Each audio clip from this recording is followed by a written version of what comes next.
Այսօր, երբ մենք նկարանում ենք այս ուղերձը, Հայաստանի վարչապետը մի քանի հայտարարություն է արել, որից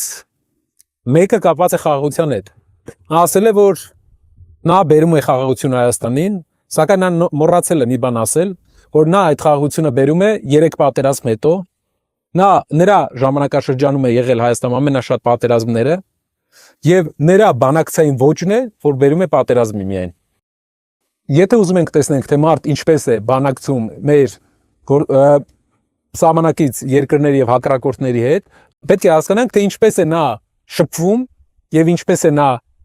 կոմունիկացիայի ենթարկվում իր ընդդիմախոսների հետ, ընդդիմության հետ։ Երբ մենք նայում ենք ազգային ժողովի նիստերը, մենք տեսնում ենք, որ այնտեղ միայն հոխորտանք է եւ վիրավորանքներ են։ Սա ցույց է տալիս, որ Փաշինյանը չունի բազային կարողություններ, հարաբերություններ հաստատի իր ընդդիմախոսների հետ եւ կոնստրուկտիվ միջավայրում բանակցի։